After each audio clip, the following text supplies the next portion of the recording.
There is major trouble going on for the Florida Gators. Florida is already coming off of a very disappointing 2023 season, even though there were some shining spots in Anthony Richardson at one point of the season looking like a Heisman candidate, ending the season off 6-7 and then losing to Oregon State 30-3 in the Las Vegas Bowl just put a sour note on the Florida Gators season as a whole. And with Anthony Richardson preparing to go to the NFL draft, there is no clear-cut guy to step up as the next QB1 for the Florida Gators. Actually, there was a guy who was looking to be the Florida Gators' next QB1, but he's looking to renege on his signed letter of intent. Now, news and speculation broke out yesterday that the Florida Gators' top recruit, Jaden Rashada, even though he has officially signed his national letter of intent to go to the Florida Gators, he was supposed to enroll on campus after the Under Armour All-American game. However, he has not done that yet. And while Jaden Rashada's father, Harlan Rashada, has stated that Jalen has not yet asked to back out of his national letter of intent,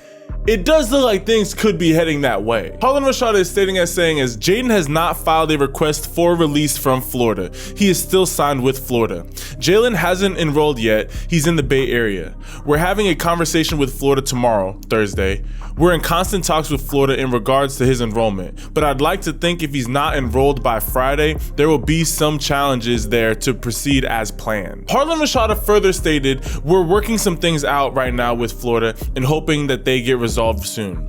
Jaden has been excited about the next chapter of his academic and athletic career and is eagerly anticipating early enrollment in Gainesville. Now, if some of you guys are not up to date with how early enrollment works for these big time Power 5 schools, for the most part, most of these teams are trying to get every single player that they can to enroll early. Obviously, for the average high schooler, you're not really graduating until about May to mid to late June. But with these kids, all they have to do is just pretty much just work a couple extra credits. You already know that you're going to be a D1 standout. You do some summer school the summer before. You just work, you get all the credits that you need to go to college, and then as soon as you get that last credit, you're gone off to college. Like you're there super early. And especially with your quarterback, you want them on campus as quickly as possible because, like I said earlier in the video, Florida doesn't really have a quarterback that they can really look up to as being the backup for Anthony Richardson. So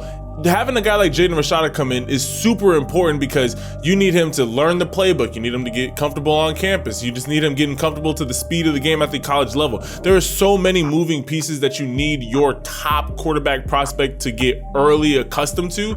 And if he's not on campus, until later on in the fall, that's bad. Now, this is where I can see NIL having a negative impact on high school and college sports because Jaden Rashada was first committed to the University of Miami, and it was reported and speculated that he had an $8 million offer to go to Miami. And now, obviously, these are all speculations, but there's a speculation that he's now asking for $13 million to go to Florida. And if he ends up backing out of Florida, I 100% see him going to Miami. But also, you guys gotta remember, he officially signed his national letter of intent, meaning that all the power is in Florida's hands. Now, it's only in their hands for 1 year because all he has to do is just sit back for a year and then hit the transfer portal and then go someplace where he has 4 years of eligibility. If Florida wanted to be really mean, they could purposefully not redshirt him so that he only has 3 years of eligibility left. But overall, if we're talking about, obviously there's millions of dollars at play, but we're also talking about a elite, but a 4-star quarterback garnering $13 million. Again, we're talking about unproven high school talent. I just hope that this is not all being hung up because of some NIL money. Now, if Florida said that they were able to provide things that they actually were not able to, and now Florida's starting to back out of promises that they've made, I understand Jaden Rashada wanted to back out of promises that he made to the school.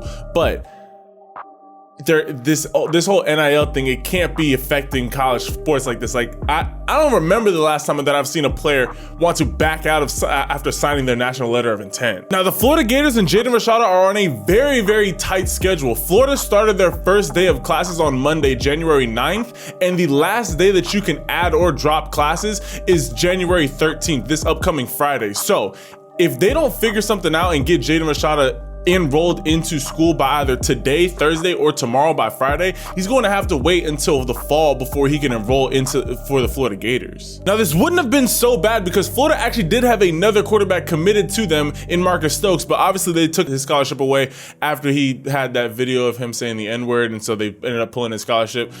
Now, they do have Graham Mertz coming from Wisconsin. He transferred over to Florida, so they at least have a quarterback that will be able to suffice. So Florida's not completely doomed. They're gonna have at least a placeholder quarterback in Graham Mertz.